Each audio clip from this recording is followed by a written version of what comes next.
ओम शांति।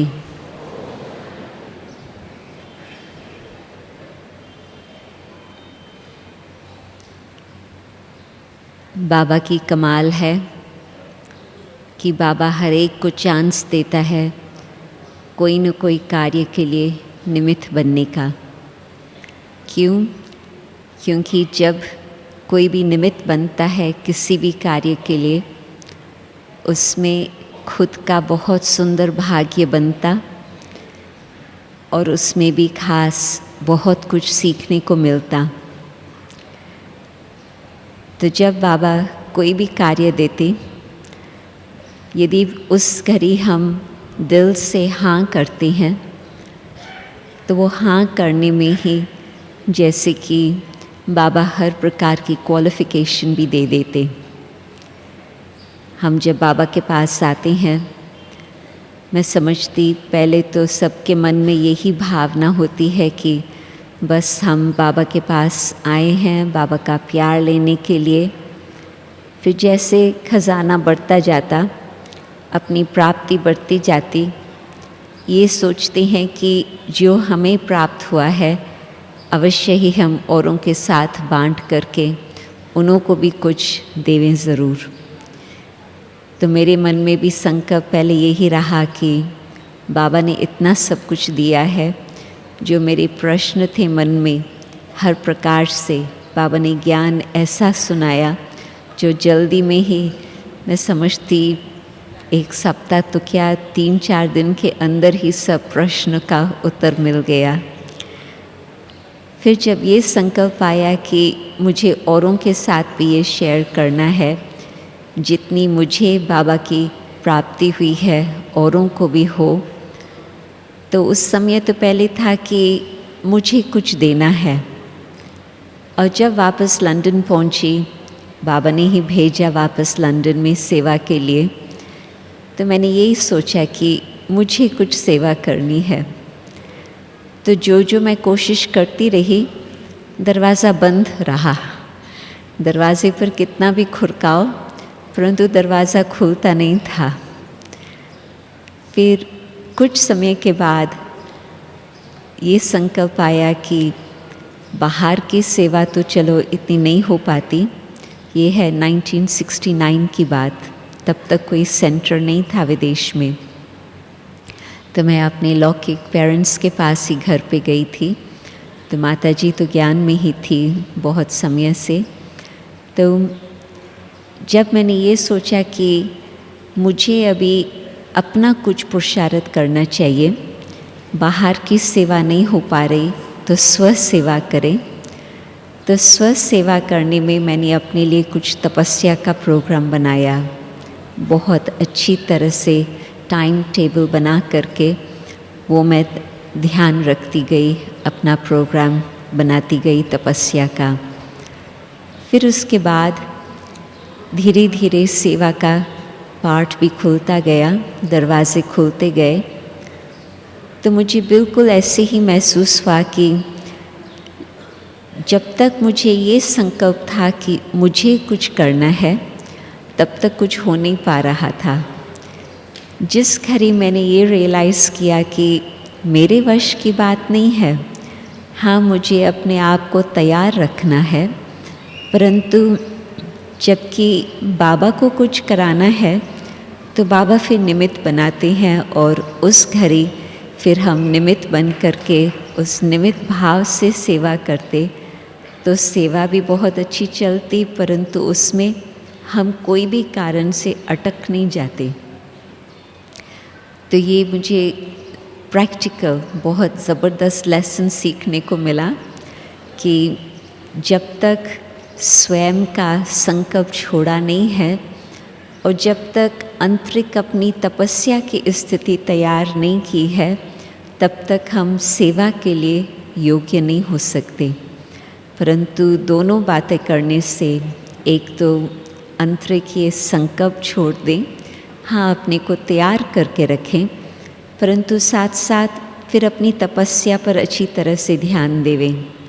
आज भी बाबा ने ये बहुत अच्छी बात कही कि एक तरफ है बाहर की सेवा और दूसरी तरफ है स्व के लिए अपनी खुद की सेवा। तो जब हम खुद की सेवा अथवा तपस्या पर इतना ध्यान देते तो फिर आंतरिक वो शक्ति रहती जिसमें फिर सेवा सहज हो सकती। तो निमित्त बनने के लिए मुझे ये 2 बातें खास ध्यान पर रहती है कि कोई भी कार्य हो बाबा का, ये हम बहुत पक्की अपने पास बुद्धि में बात याद रखें कि हम किसकी बुद्धि को टच नहीं कर सकते। आप सोचो कि कोई भी भक्ति वाला व्यक्ति हो या भक्ति वाला ना भी हो, साइंस वाला हो, कुछ भी बैकग्राउंड वाला हो, हम उन्हों को इतनी जो बाबा की बहुत बहुत गहरी बातें हैं उन्हों को कैसे हम कन्विंस कर सकते? हम नहीं कन्विंस कर सकते। एक तरफ शास्त्रों की बातें, उन सब की निराली बात है बाबा का ज्ञान, और फिर दूसरी तरफ जो साइंस स्टडी करने वाले हैं जिन्हों को भक्ति भावना भी नहीं है, पर उन्हों के अंदर वो इतना साइंस का सब कुछ भरा हुआ है, उन्हों के पास ऐसे ऐसे बातें हैं जो हम उन्हों को उत्तर नहीं दे पाते हैं। तो यदि हम ये संकल्प रखते हमें उन्हों को समझाना है तो हो नहीं पाता, परंतु उस आत्मा की तकदीर, उसका पाठ और फिर बाबा का कार्य और बाबा को उस आत्मा को टच करना है, तो बाबा खुद ही उस आत्मा को टच करके उनके द्वारा सब कुछ जो कुछ करना है बाबा करा लेते। तो निमित्त बनने के लिए हम ये बिल्कुल पक्का संकल्प रखें कि जो भी कुछ हम करनी चाहें बाबा को सामने रखें, बाबा ही करेंगे, बाबा ही कराएंगा, और उसमें फिर मैं का संकल्प नहीं आ सकता। क्योंकि आप सोचो कि जब हम कहते हैं ये भी शब्द मेरा स्टूडेंट, आपने देखा होगा दादियाँ कभी भी ये शब्द नहीं कहती है मेरा स्टूडेंट। क्यों? क्योंकि दादी जानते हैं, हर दादी, सब दादियाँ जानते हैं कि वो है टीचर और हम सब उसी के ही स्टूडेंट हैं। तो मैं ये नहीं कह सकती हूँ कि ये मेरा स्टूडेंट है। तो आप सोचो कि इतना बुद्धि में, जैसे आज भी बाबा ने कहा, मैंपन इतना डीपली रूटेड, इतना आत्मा के अंदर गहराई से भरा हुआ है। क्यों? क्योंकि आधा कल्प से ये बात चलती आ रही है। तो आधा कल्प जो बात चलती है उसको एक दिन में आप सोचो बस चले जाए, नहीं, इतना गहराई से सोच करके, समझ करके, उस बात पर ध्यान दे करके, बाबा जैसे कहते हैं ना कि चेकिंग हमें कब करनी है? हर रोज़ रात्रि को चेकिंग करनी है। कौन समझता है कि हर रोज़ रात्रि को हमें चेकिंग करनी है? अच्छा, और दिन भर क्या करेंगे? चेकिंग नहीं करेंगे। बाबा ने तो बहुत अच्छी बात कही है कि जो संकल्प आपका चल रहा, आप एक एक संकल्प को चेक करते चलो। क्यों?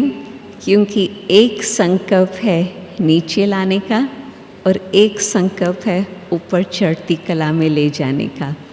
और यदि एक संकल्प मैंपन का आया, वो आपको नीचे इतना गिरा लेगा जो फिर रात्रि तक तो पता नहीं क्या क्या हो गया होगा, और रात्रि तक तो याद भी नहीं रहता है कि दिन भर क्या क्या चला। परंतु थिंक बिफोर यू थिंक, सोचने से पहले ही उस बात पर सोचे कि ये मुझे सोचना योग्य है। जिस तरह से बोलने से पहले हमें ज़रूर ये सोचना होता है कि ये मुझे बोलना चाहिए या नहीं बोलना चाहिए, और यदि जल्दी में बोल दिया फिर तो मुख से तीर निकल गया और दूसरी आत्मा को घायल कर दिया, फिर तो वो वापस नहीं आ सकता। इसी तरह से न सिर्फ बोलने से पहले सोचें, परंतु सोचने से पहले भी सोचें। तो जब इतनी अपने पास वो चेकिंग का ध्यान रहेगा तो फिर हमारी स्थिति अथवा हमारी स्मृति ऐसे रहेंगी जिसमें हम सदा चढ़ती कला में चलते रहेंगे। तो निमित्तपन का जो भाव होता तो उसमें बहुत अपनी सेफ्टी होती। आप सोचो कि यदि मैंने कुछ किया तो थोड़ा बहुत किया तो उसमें हम खुश हो गए, तो फिर तो हम वहीं बैठ जाएंगे, अलबेले हो जाएंगे और आगे का पुरुषार्थ इतना नहीं हो पाएगा। और यदि इतना अच्छा नहीं हुआ तो भी फिर उसका मन में बहुत भारीपन आ जाएगा, दुख आ जाएगा। परंतु यदि हमने सच्ची दिल से निमित्त बनकर के कुछ भी कार्य किया तो उसमें रिज़ल्ट के लिए हमको सोचने की ज़रूरत नहीं है। जितना हम उम्मीद रखते थे उतना नहीं हो पाया, ठीक है, ड्रामा अनुसार जिसका भाग्य था वो आए, उन्होंने प्राप्ति की, वो उतना ही लेके गए। हमने कुछ कमी नहीं रखी अपने सच्चे पुरुषार्थ में, हर प्रकार से हमने ठीक ध्यान रखा। और यदि बहुत कुछ हो गया तो भी हम उसमें अहंकार में नहीं आएंगे कि देखो इतना सब कुछ हुआ। तो एक तो जो नहीं तो फ्लक्चुएशन होता, कभी ऊपर कभी नीचे की स्थिति, हम उसमें घूमते रहते हैं। तो यदि समय अनुसार अब तक भी हम इस तरह से घूमते रहेंगे, अपनी अचल अडोल स्थिर स्थिति कब होंगी? संगम युग के दिन मुझे लगता है कि बहुत ज़्यादा अभी समय नहीं चलने वाला है।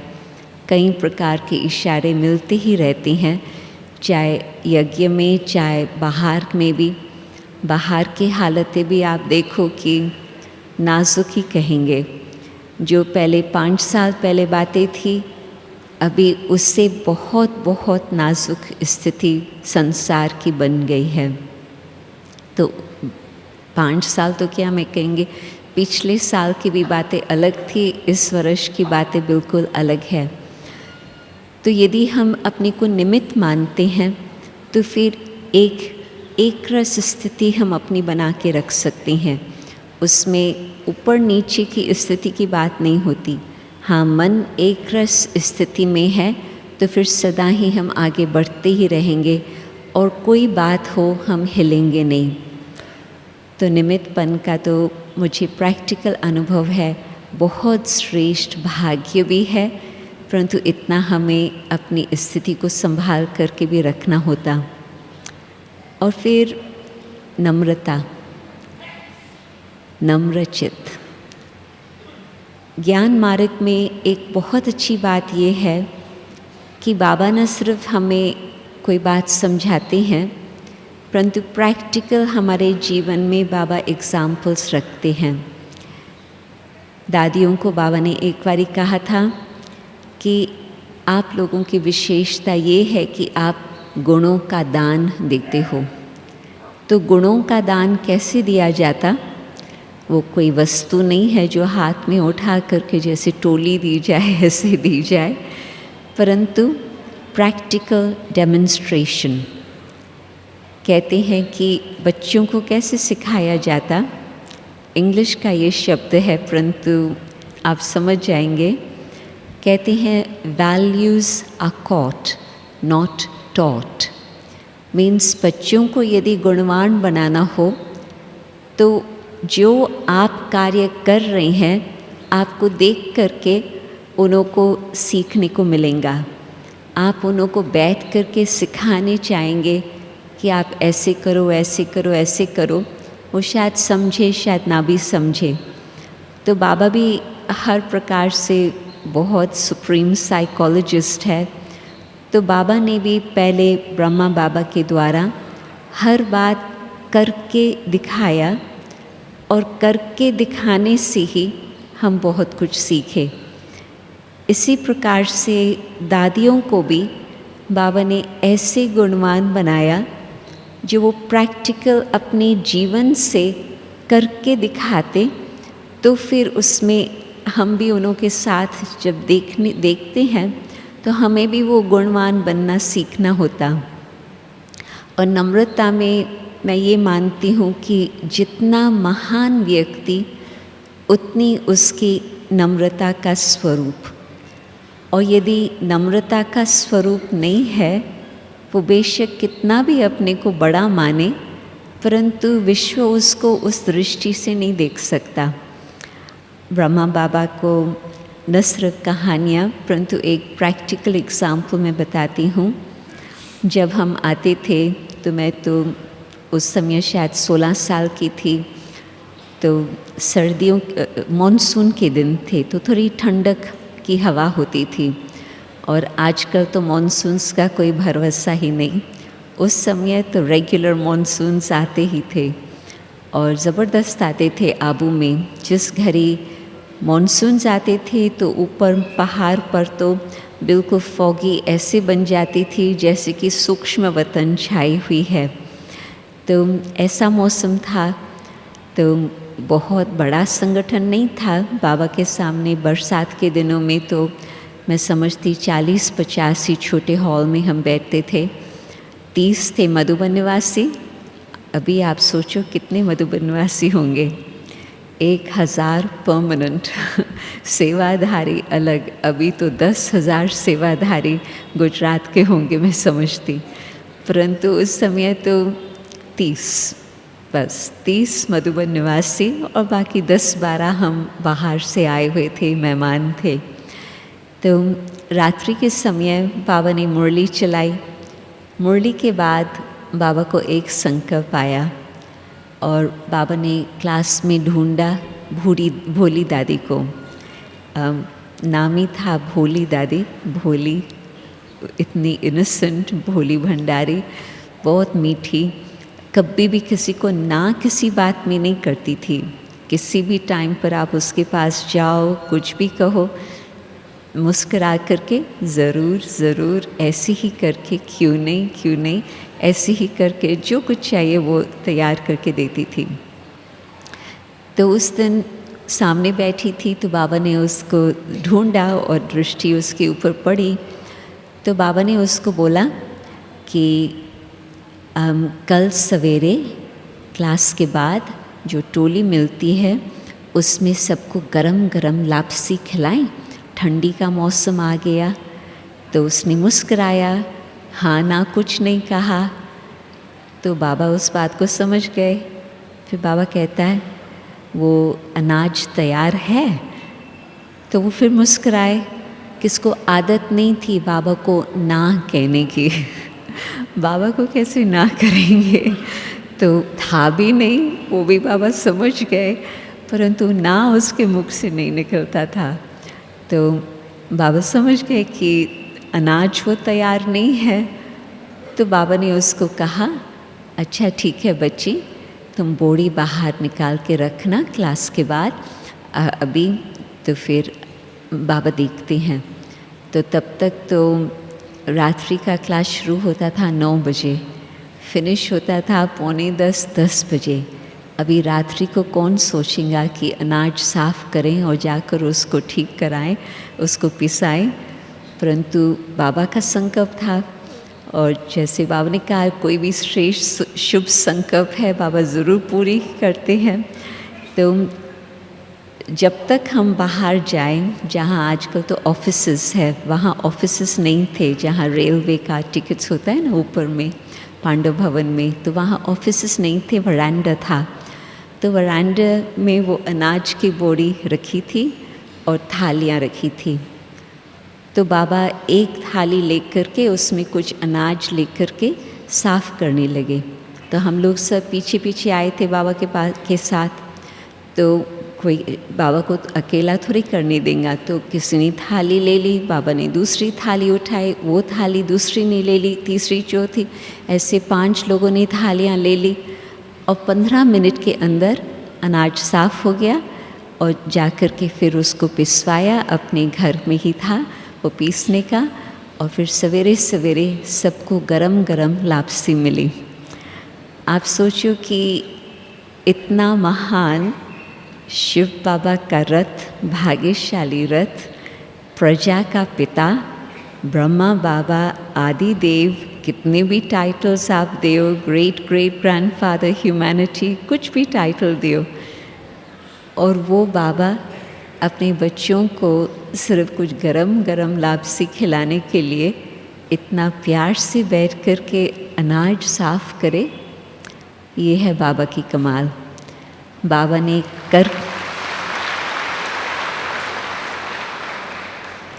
ने करके दिखाया कि कैसे बाबा अपने बच्चों की हर प्रकार से ध्यान रख कर के इतना बच्चों को खुश करने चाहते हैं। तो बाबा से तो उस घड़ी नम्रता का भाव हम देखते थे कि किस प्रकार से बाबा अपना कुछ भी अहंकार नहीं रखते थे। तब तक हिस्ट्री हॉल भी बन गया था जब तक मैं मधुबन में आऊँ, और बाजू के कमरे भी बहुत अच्छे बन गए थे। और एक तरफ पहले तो मम्मा रहती थी, फिर मम्मा के जाने के बाद बड़ी दादी भी रहती थी वहाँ, परंतु और दादी गुलजार भी दूसरी तरफ रहती थी। तो जब ये सब कुछ बना तो बाबा को कहा सभी ने, बाबा आप वहाँ रहें, और बाबा ने कहा नहीं, ये बाबा ने बच्चों के लिए बनवाए हैं। तो बाबा कहाँ रहते थे? जहाँ अभी हम तपस्या करने के लिए जाते हैं, परंतु वो भी अभी बड़ा कमरा है। बाबा जब थे तो इतना छोटा कमरा था, जहाँ वो कुर्सी आती है ना, जहाँ बहन बैठती है, बस इतना तक कमरा था। और बाबा के कमरे में क्या था? सेम खटिया जो आज तक भी वहाँ दरवाजे के बाजू में है, गद्दी, वो सेम गद्दी, और जहाँ वो दीवार था, जहाँ वो बहन का कुर्सी है, वो दीवार था और बीच में दरवाज़ा था। तो वहाँ पर एक छोटा सा टेबल था और 2 कुर्सी थे, और वहाँ मनमोहिनी दीदी और बाबा भोजन करते थे। और जहाँ गद्दी है, बाबा के गद्दी के बाजू में एक छोटा सा टेबल था, गद्दी के हिसाब से नीचे। और वहाँ पर क्या था? बाबा कहता था कि ये मेरा थर्मोमीटर है। थर्मोमीटर किस प्रकार से था बाबा का? बहुत बड़ा थर्मोमीटर था, इतना सा बड़ा था। वो क्या चीज़ थी? वो थी रेडियो।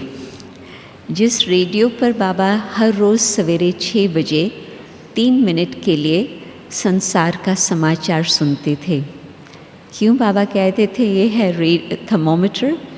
क्योंकि बाबा कहते थे जब संसार समाचार ये आता कि हाँ कुछ संसार में हो रहा है, तो बाबा को पता चलता था कि बच्चों का टेम्परेचर योग का कहाँ तक है। और जब संसार ठंडा ठंडा होता था, तब फिर बाबा को लगता था कि बच्चों का टेम्परेचर थोड़ा योग की भट्ठी का थोड़ा कम हो गया है। तो बाबा कहते थे ये बाबा का थर्मोमीटर है। और बाबा के कमरे में और एक भी चीज़ आपको नहीं मिल सकती थी। कोई डेकोरेशन पीस हो, कोई और कुछ पीस हो, बाबा कहे बस बाबा को क्या चाहिए? कुछ नहीं चाहिए। ये था बाबा के कमरे का फर्नीचर। ट्रांसलाइट तो बहुत बाद में आई, परंतु उस समय इतना तो नहीं। तो आजकल लोग समझते हैं कि मेरा घर बड़ा हो, मेरा सब कुछ ऐसा हो, तो लोगों को पता चले कि मेरा पोजीशन क्या है संसार में। और बाबा इतना नम्रचित, कुछ नहीं चाहिए, सब कुछ जो कुछ है वो बाबा के बच्चों के लिए है। और न सिर्फ सिंप्लिसिटी, परंतु त्याग वृत्ति। उसमें आप सोचो कि कितनी सर्दी होती थी आबू में उन दिनों में। और दीवार, वो जो ओरिजिनल कॉटेज है जहाँ बाबा की ऑफिस और बाबा का कमरा, वो पहले क्या था? घोड़ों को रखने का स्थान, स्टेबल्स।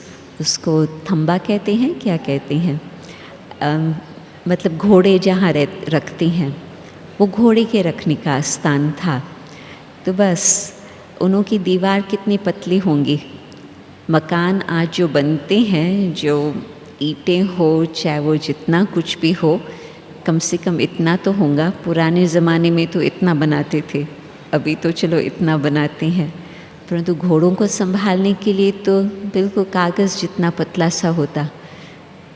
तो ऐसे जगह पर, और बाबा हिलते नहीं थे। बाबा ने उसी स्थान को अपना स्थान, तपस्या का स्थान बना करके रखा। और फिर जो दादियाँ मैं बड़ी दादी की एक कहानी सुनाती हूँ। हम लोग मीटिंग में बैठे थे, कुछ विदेश के प्रोग्राम्स के संबंध से कुछ बातें चल रही थी। दादियाँ बैठी है, हम लोग कुछ छोटे छोटे बैठे थे जो अपने प्लान्स हम लेके आए थे, और कुछ और भी बड़े बैठे थे, बुसरत भाई। तो दादी चेयर कर रही थी मीटिंग को, और दादी ने हम लोगों के तरफ से कुछ बात सामने रखी। तो एक व्यक्ति था उस ग्रुप में जिसको बिल्कुल पसंद नहीं आई बात, तो उन्होंने बहुत बोला। सभी शांत हो गए और सभी दादी की तरफ देखने लगे कि अभी दादी क्या करेंगी। दादी के चेहरे पर बिल्कुल कुछ नहीं नज़र आया। बिल्कुल नम्रता से दादी सुनती रही। फिर आखिर वो चुप हुआ। फिर दादी ने कहा, अच्छा ठीक है, अभी इस बात को अभी हाल फिलहाल छोड़ देते हैं, दूसरी टॉपिक को उठाते हैं। दूसरी टॉपिक को उठाया और फिर यहाँ औरों के पूछने के बजाय दादी फिर भी उसी व्यक्ति से पूछा कि आपका क्या विचार है। आप सोचो कि हम लोग अंदर तो घबरा जाते, फिर तो उस व्यक्ति के साथ तो पता नहीं बात करते या न भी करते, या करते भी तो कुछ समय के बाद सोच के करते। परंतु दादी ने मन में 1% उसका कुछ नहीं रख करके इतनी नम्रता भाव से, इतना प्यार से फिर भी उसी को ही बोला, आप अपना विचार सुनाए। हम तो थोड़ा शायद डर भी जाते, परंतु दादी की नम्रता, और दादी ने उसी को ही बोला। और फिर मैंने देखा कि रिस्पॉन्स क्या मिला, क्योंकि दादी ने फिर जैसे कि हाथ बढ़ाया, वो आत्मा फिर नज़दीक आ गई। और फिर सेकंड उत्तर जो उन्होंने दिया, बहुत शांति से उसने भी ध्यान से दिया। तो प्रैक्टिकल एग्जाम्पल जब हमारे सामने ऐसे होते हैं तो सीखने के लिए बहुत सहज हो जाता। तभी मैंने कहा कि जो मूल्य है, गुण है, वो कोई बैठ कर के सबक नहीं सिखाया जाता, परंतु प्रैक्टिकल जीवन में देख करके वो हम धारण कर सकते हैं। इसको कहा जाता है गुणों का दान। उसमें भी आप देखो कि कई यहाँ होंगे जो दादियों की, बाबा की पालना लेने वाले तो कुछ भाग्यशाली कम ही है, परंतु दादियों की पालना तो मैं समझती कईयों ने ली होंगी इस सभा में। तो जिस दादी के साथ आपका संपर्क रहा है, जो उन्होंने मम्मा बाबा से सीखे, आप उन बातों को दोहराओ। एक बारी हमने दादी जानकी से पूछा कि आपको ये 40 वर्ष पहले, 70 वर्ष पहले की बातें कैसे याद है। कहती है कि मैं अपनी बुद्धि में वो बात याद रखती हूँ जो मेरे काम की बात हो। आप लोग पता नहीं क्या क्या बातें रखते हो, जो काम की नई बात है वो भी आप लोग यहाँ जगह दे देते हो, तो फिर जो अच्छी अच्छी बातें वो खिसक जाती है। और मैं कभी फालतू बातें यहाँ जगह नहीं देती हूँ। जो काम की चीज़ है, मेरे लिए फ़ायदे की चीज़ है, वो बात मैं यहाँ रखती हूँ। तो इस कारण से दादी कहती है वो जो अच्छी बातें मुझे सीखने को मिली है, मैं उन बातों को बुद्धि में दोहराती रहती हूँ। तो दादी जानकी की भी एक बात मैं सुनाती हूँ। एक बार शुरू में एक बहन आती थी सेंटर पर, और उसका पति सहयोगी था, और परंतु उसको मन में थोड़ा सा डर रहता था कि कभी ऐसे न हो जाए कि ये बहन वहाँ ही जा कर के रह जाए और मुझे छोड़ देवे। तो किसके मन में डर होता तो आप शब्दों से उन्हों को कन्विंस नहीं कर पाएंगे कि ऐसी कोई बात ही नहीं है। तो एक दिन था जो बाय चांस दादी ने बहुत अच्छी कहानी शुरू कर दी। तो कहानी सुनते सुनते कुछ घंटे बीत गए। तो फिर कुछ समय के बाद फ़ोन आता और छोटा सा ही कमरा था जहाँ दादी ने भी कार्य लंदन में शुरू किया। तो हम 5-6 लोग ही बैठे होंगे। तो जो भाई वो फ़ोन पर बात कर रहा था दादी के साथ, इतना वो तेज़ बात कर रहा था, जो दादी यहाँ बैठी है फ़ोन पकड़ के और मैं यहाँ बैठी हूँ, और क्या बोल रहा है पता नहीं चलता था, परंतु तेज़ बोल रहा है, इतना तेज़ बोल रहा है जो दादी अपने कान पर वो नहीं रख रही है, ऐसे करके सुन रही है, और वो आवाज़ हमारे तक भी आ रहा कि तेज़ कोई बोल रहा। तो दादी 10 मिनट 15 मिनट वो बोलता जाए, दादी सुनती रहे। फिर लास्ट में दादी फिर भी बहुत मीठे प्यार से कहे, भाई मैं आपकी बात समझ रही हूँ, मैं समझ रही हूँ। फिर फ़ोन रखा और दादी ने उस बहन को सिर्फ ये कहा कि अभी तो तुमको बिल्कुल भागना चाहिए, अभी बहुत देर हो गई है, परंतु तुम ये टोली लेके जाओ उसके लिए। उस समय तो टोली दे दी। दूसरे दिन संडे था, तो संडे दिन विशेष वैसे भोग भी बनता है, वहाँ पर सब दूर दूर से भी आती हैं। तो दादी ने खास उसको खुद ही जा कर के पैक करके उसको दिया टोली कुछ भोग वगैरह। दादी ने कहा कि मैं उसके मन से भुलानी चाहती हूँ कि उसने कल क्या कहा। उसके मन में रह जाएंगी बात, मेरे मन से तो कोई बात नहीं है, मैं तो उस बात को समझ गई, कोई मुझे हर्जा नहीं है, परंतु मैं नहीं चाहती हूँ कि उसके मन में ये बात रह जाए। नहीं, उसके मन से भी बात मिट जाए, नहीं तो उसको आने में संकोच होगा। तो दादी ने फिर भी नेक्स्ट डे ऐसे प्यार से उसके लिए पैक करके भेजा। तो फिर थोड़े दिनों के बाद वो वापस बाबा के घर आए। तो आप सोचो कि इतनी नम्रता, जो ये संकल्प न रखे कि उस भाई ने तो गलती की है, उसको माफ़ी मांगनी चाहिए, न, इतना मैं भी भुला लूँ और मैं भी उसके मन से भी वो भूल को मिटा लूँ, जो वो भी फिर नए सिर अपना पुरुषार्थ अच्छी तरह से करे, अथवा वो भी अपने संबंध को बना करके रखे। आप सोचो कि हम कभी सोचते हैं कि गलती तो उसकी थी ना, उसको तो आगे बढ़ना चाहिए ना, उसको कुछ कहना चाहिए ना। नहीं, नम्रता वो चीज़ है जो दूसरे व्यक्ति को भी उसकी भूल जाए, हम ऐसे उसके प्रति व्यवहार करें। तो मैं देखती हूँ कि हर बात में सीखने को मिलता प्रैक्टिकल लाइफ से, और जब नम्रता भावना होती तो फिर उसमें बहुत सरलता भी होती। आज बाबा सरलता के लिए बहुत अच्छी अच्छी बातें सुनाते रहे, परंतु जहाँ अहंकार होता वहाँ सरलता नहीं आ सकती। जो सहज स्वभाव से हम मिलनसार होकर के चल सके, अहंकार में अनेक दीवारें आ जाती, तो फिर वो दीवारों को तोड़ने के लिए बहुत मेहनत करनी पड़ती।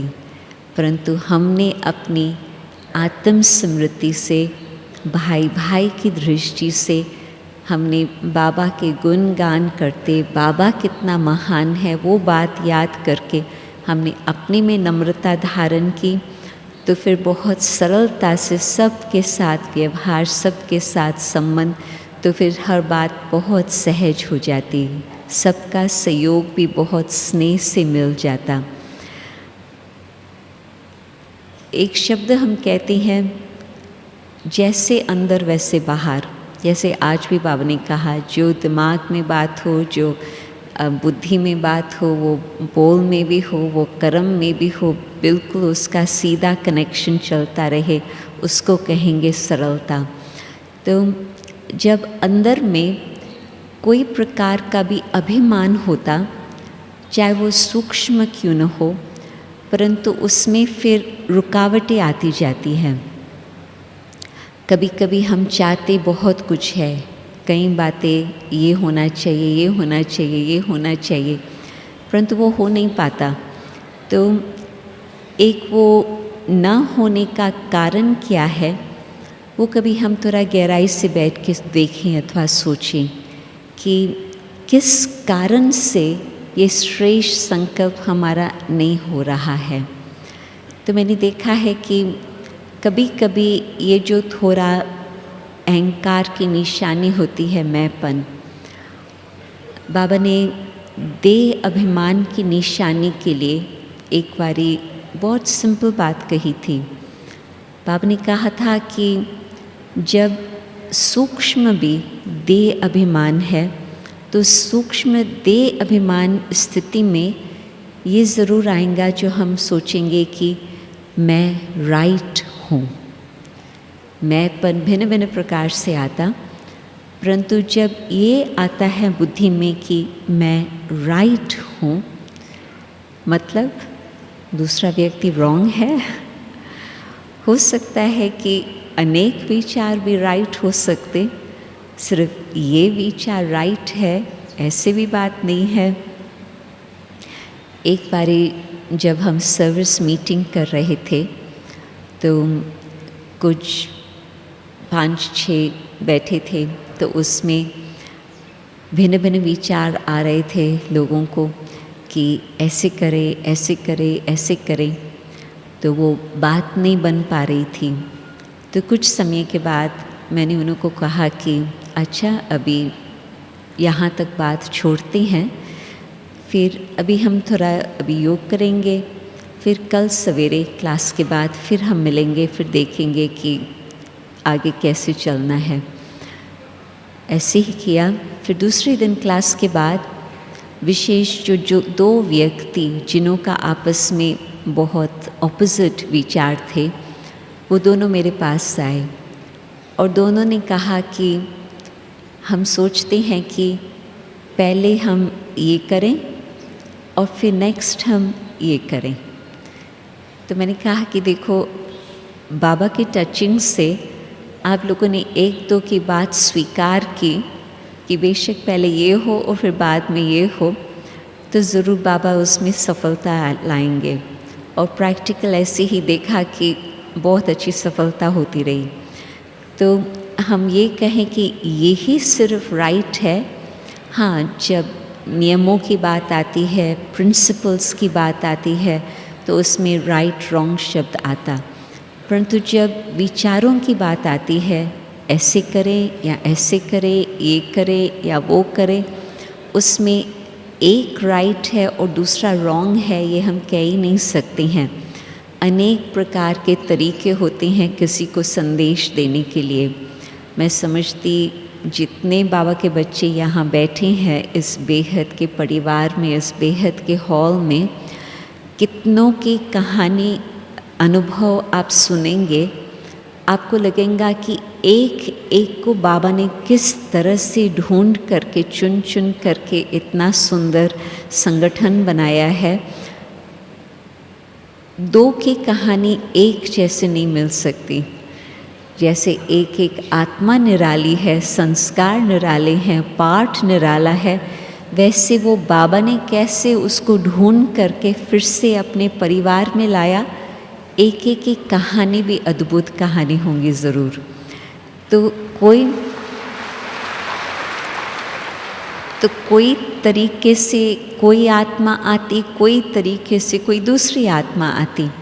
तो यदि हम सब बातों को मान करके चलें, ये भी राइट है, ये भी राइट है, ये भी राइट है, तो फिर तो आप सोचो कि परिवार में कितनी न एक प्रेम की लहर फैल जाए। इतना रिगार्ड के सूत्र में हम बांध करके चलेंगे तो कितना सुंदर वातावरण होगा। तो जब हम ये सिर्फ इस बात में अटक जाते हैं कि मैं अनुभवी हूँ, मैं जानती हूँ, मुझे मालूम है, मैं राइट हूँ, तो जो हम उसमें अटक गए, न सिर्फ हम अटक गए परंतु बाबा की सेवा भी फिर अटक जाती। तो निम्रता भाव रखने से बहुत सहज सहज बाबा का कार्य और आगे बढ़ सकता। और फिर जिसकी जो विशेषता है वो अपनी विशेषता देख करके उसमें सहयोग, छोटी सी उंगली है सहयोग की निशानी।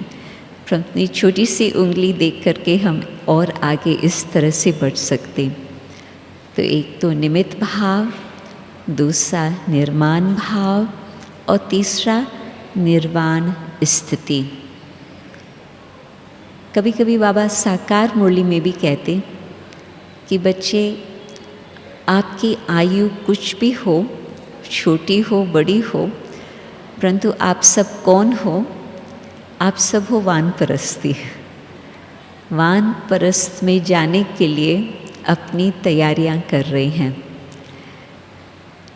मुझे याद आता कि जब मैं 60 वर्ष की हुई तो मैं विदेश में थी, तो दादी गुलजार के साथ फ़ोन पर बात हुई। तो दादी ने कहा कि अभी तो तुम स्थूल में भी वानप्रस्थी हो गई, अभी तो तुमको हर बात से सहज सहज किनारा होता जाएगा। तो मैंने दादी को कहा कि दादी ये तो बहुत अच्छा वरदान आपने दिया। तो फिर उस समय मैं ये सोचती थी कि फिज़िकल हिसाब से तो 60 वर्ष के बाद तो कहते ही हैं वानप्रस्थ, परंतु अभी और क्या छोड़ने की बात रही, मैं उस बात पर सोचने लगी। परंतु बाबा ने, जैसे ही हम बाबा के पास आए तो बाबा ने तुरंत ये कहा कि बच्चे घर चलना है, वाणी से परे जाना है। तो साइलेंस का अभ्यास बाबा तब से कराते रहे। तो वानप्रस्थ अवस्था अथवा निर्वाण की स्थिति, वाणी से परे की स्थिति, आप सोचो कोई भी बात का जितना अभ्यास होता इतना वो बात सहज होती। किसी को अभ्यास नहीं होता, उन को वो बात बड़ी मुश्किल लगती। और कितना भी कॉम्प्लिकेटेड हो, आपने एक बारी किया, 2 बारी किया, थोड़े बारी किया, आपको वो आदत पड़ जाती और आप बहुत सहज सहज कर लेंगे। चाहे कंप्यूटर चलाने की बात हो, चाहे गाड़ी चलाने की बात हो, चाहे रोटी बनाने की बात हो। पहले कोई भी रोटी बनाने की कोशिश करता तो इंडिया का नक्शा निकल आता, वो रोटी नहीं होती। परंतु ट्राई करते रहो, आदत बढ़ जाएंगी तो बिल्कुल बहुत सुंदर अच्छी रोटी बन जाएंगी। तो सिंपल बात क्यों ना हो, परंतु अभ्यास चाहिए। कॉम्प्लिकेटेड बात हो उसके लिए भी अभ्यास चाहिए, तो वो सहज हो जाएगा। तो यदि हम ये सोचते हैं कि अंत मते सो हमारी गति हो, वानप्रस्थ हम वैसे ही चले जाएं, दो प्रकार की आत्माएं वापस घर जाएंगी। एक तो जो लकी स्टार्स है वो बाबा के साथ साथ उड़ करके निर्वाण की तरफ, निर्वाण धाम में उड़ के जाएंगे। और दूसरे सभी स्टार्स के मिसल नहीं जाएंगे। दूसरे कैसे जाएंगे? बाबा की साकार मुरली को याद करो। बाबा कहते मच्छरों सदृश जाएंगे। तो मुझे मच्छर होकर के जाना है या मुझे स्टार होकर के जाना है? आप सोचो।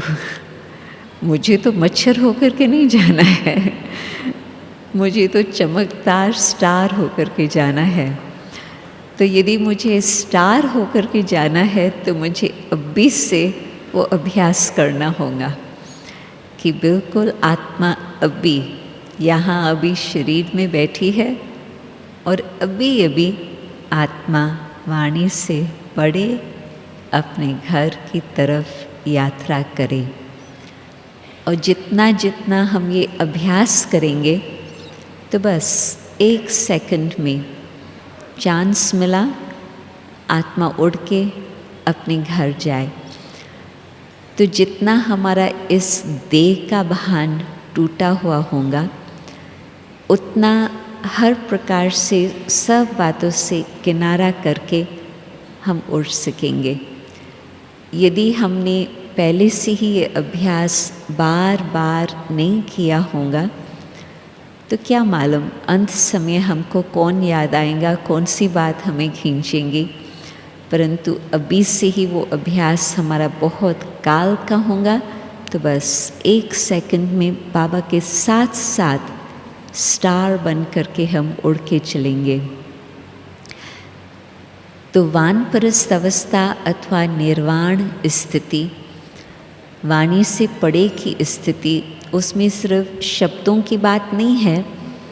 कई है जो बाहर से बहुत शांत शांत रहते, परंतु उनका मन बड़ा फास्ट चालू होता। मन हमारा एक तो सीधे रास्ते पर चले और दूसरा शांति से चले, वो है अपने खुद के माइंड को ट्रेनिंग की बात। मन मना भव का मंत्र तो बाबा ने हमें कब से दिया हुआ है और वो हम सब प्रैक्टिस भी करते हैं, परंतु मन को सीधे रास्ते पर चलाने के लिए कभी कभी हम भूल जाते। कभी मन यहाँ जाता, कभी वहाँ जाता, परंतु मन सदा श्रीमत अनुसार चलता रहे। जो शुरू में बात कही, सोचने से पहले हम सोचें कि इस रास्ते से मुझे अपने मन को चलाना है या नहीं। चल पड़ा तो फिर तो कुछ टाइम लग जाएगा, फिर उसको वापस लौटने में बहुत एनर्जी लगती, परंतु उसको छूटी ना दो तो फिर वहाँ पर ही घोड़ा रुक जाए और आप फिर उसको सीधे रास्ते पर ले चलो, उसमें आपका समय और एनर्जी बहुत बच जाती। बाबा जैसे आज कह रहे थे मेहनत क्यों लगती? क्योंकि अंदर में संघर्ष चलता। जब संघर्ष कोई बात का होता, बहुत एनर्जी खर्च हो जाती और मेहनत लगती है और थकान हो जाती। जब संघर्ष समाप्त होता तो सहज सहज बाबा के लव में लीन होकर के चल सकते। तो संघर्ष किस बात का? मन कभी यहाँ भागता, मन कभी यहाँ भागता, फिर हम बुद्धि से उसको कंट्रोल करने की कोशिश करते। नहीं, उसको अच्छी राह पर चलने का हम ट्रेनिंग देवें, पहले से ही अच्छे सोचने का हम आदत डालें। हर बात में आदत का शब्द आता। मन को आदत हो गई है नेगेटिव सोचने की, मन को आदत हो गई है व्यर्थ सोचने की, या मन को आदत हो गई है कमज़ोर बातें सोचने की। और मन को यदि हम ज्ञान सोचने की आदत डालें, डिफ़िकल्ट है? बिल्कुल नहीं। क्यों? क्योंकि बाबा ने अच्छा बहुत सहज तरीका दे दिया है। हर रोज़ बाबा नई नई बातें मुरली में सुनाते हैं। मैं समझती कहाँ पर भी ऐसा सत्संग नहीं है, जहाँ विदेश में तो नहीं है, भारत में शायद होगा, परंतु हर रोज़ नई बातें सीखने को मिले और खुद मेन टीचर आकर के हमें अच्छी अच्छी बातें सुनाए।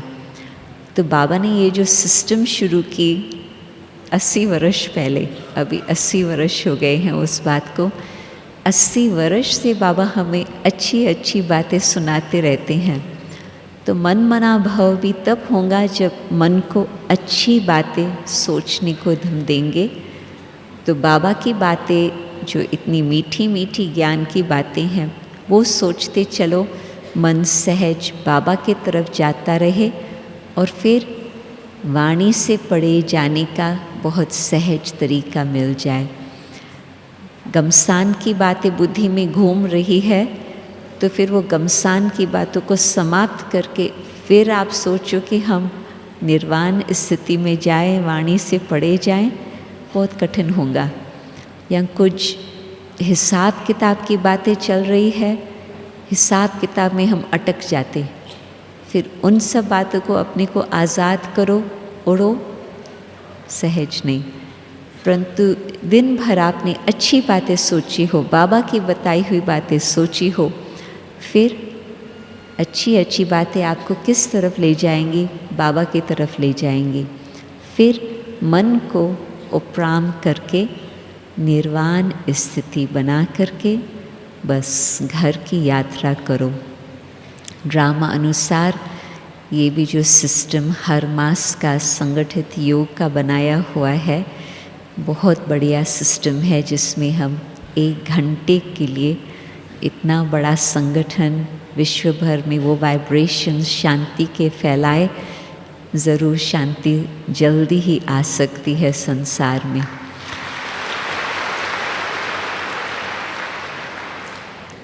ओम शांति।